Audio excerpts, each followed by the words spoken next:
সুপ্রিয় সাথী বন্ধুগণ, এই বাংলাদেশকে একটি কল্যাণ রাষ্ট্র গঠন করার জন্য পাড়ায় পাড়ায়, মহল্লায় মহল্লায় ইসলামী আন্দোলন দুর্গ গড়ে তুলতে হবে, ঠিক কিনা? তার এই ধারাবাহিকতায় ইসলামী যুব আন্দোলন বাংলাদেশ ইসলামী আন্দোলনের অন্যতম একটি সহযোগী সংগঠন। এই যুব আন্দোলন বাংলাদেশ যুব আন্দোলনের নতুন কমিটি গঠন করার মাধ্যমে আমরা আশা করব এই যুব আন্দোলনের নতুন কমিটি বীর চট্টলায়, এই চট্টগ্রাম উত্তর চট্টলায় তারা এমন কাজের গতি বাড়াবে ইনশাআল্লাহ, এমনভাবে কাজ করবে প্রত্যেকটি যুব সমাজ ইসলামী যুব আন্দোলনের ছায়া তলে এসে আল্লাহর জমিনে আল্লাহর দিন বাস্তবায়ন করার জন্য শপথ গ্রহণ করবে ইনশাআল্লাহ। প্রিয় সাথী বন্ধুগণ, নামাজের সময় সন্নিকটে, আমি আর দীর্ঘায়িত করব না।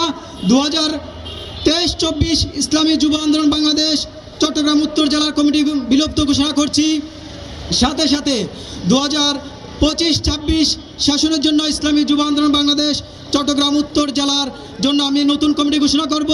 তার আগে আমি সাবেক কমিটি সবাইকে অনুরোধ করব যে আজকে আমরা যে পরামর্শ মাফিক যে কমিটি ঘোষণা করছি সেটা কেন্দ্রীয় সভাপতির অনুমতি হবে। যার উপর যে দায়িত্ব আসবে আমরা সেই দায়িত্ব পালনের সর্বোচ্চ চেষ্টা করব ইনশাআল্লাহ। থানা দায়িত্বশীলদেরকে বলবো আপনারাও জেলা নেতৃবৃন্দকে সর্বোচ্চ সহযোগিতার মাধ্যমে আগামী দিনের যে বিপ্লব আমরা স্বপ্ন দেখি, ইসলামী বিপ্লবের মাধ্যমে বাংলাদেশকে একটি কল্যাণ রাষ্ট্র গঠনের স্বপ্ন দেখি, সেই বিপ্লবের পথে আপনারা সর্বোচ্চ সহযোগিতার মাধ্যমে এগিয়ে আসবেন।